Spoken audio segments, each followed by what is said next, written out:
When I was about 5 years old, I used to stand at the piano, and I think the piano was about up to here on me.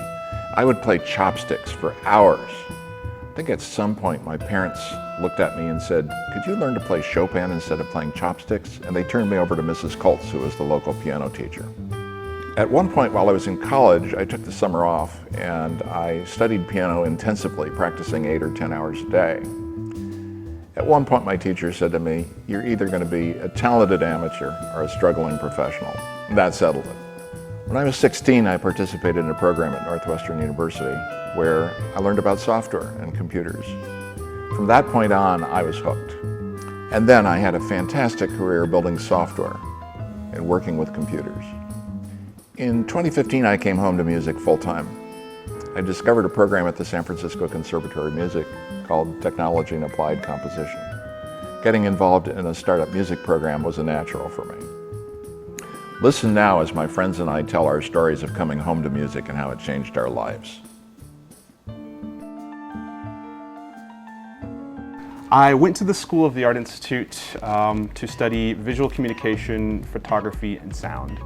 I went there for about a year before running out of money because, hey, art school is expensive.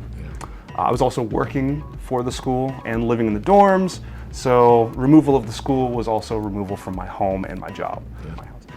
I was in my friend's house and we were watching TV and a commercial comes on and there's some jets flying.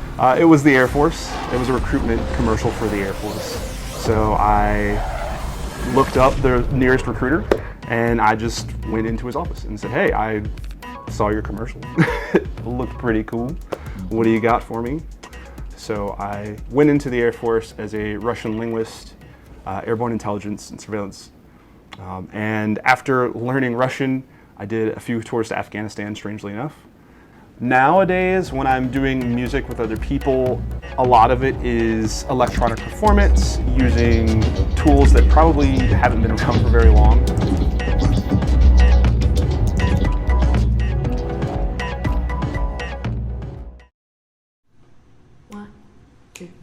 One, two, three, two. My mom sang in a choir for the longest time, and for her, singing with us children, I have an older sister, was always just part of our life as a family, as was us learning an instrument.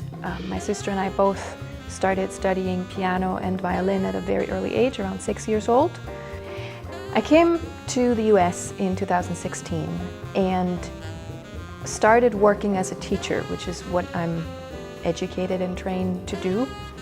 And so I really had to dig deep and think about what is it that I want to be doing.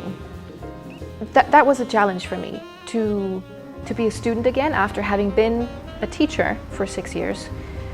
I became the first woman to ever graduate from this new jazz program, and it has taught me incredible lessons.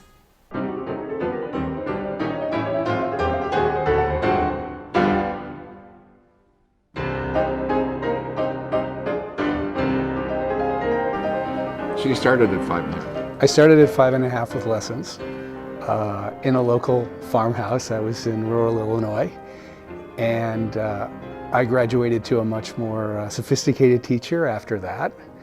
And he was extremely encouraging of my playing, but I think he felt that music was a gamble. And since I had other skills, you know, I was a good student at school, he felt I should probably do something else with my life.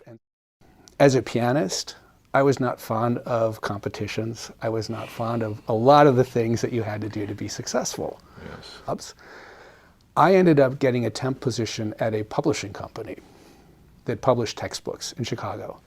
And from there, I sort of fell in love with design.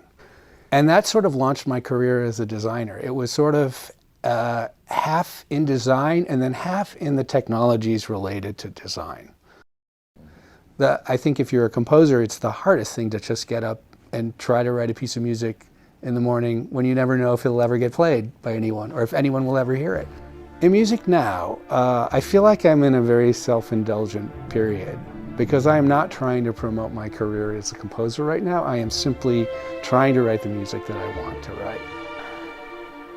I make music because I need to connect to people. And I think that's one of the things that I strive for, is making any place that I go to, be it a program or a bandstand or a recording session, as inclusive and welcoming as possible. Especially people who feel like they don't belong. Whoever they are, whatever their age group, whatever their background is, I would tell them, do it anyway. I would love to tell them, listen to yourself, listen to your inner voice, but I know that my inner voice was often more destructive than helpful. I would tell them, listen to your best friends, but sometimes our best friends and our family just don't really know what's going on inside of us. So I would just say, do it anyway.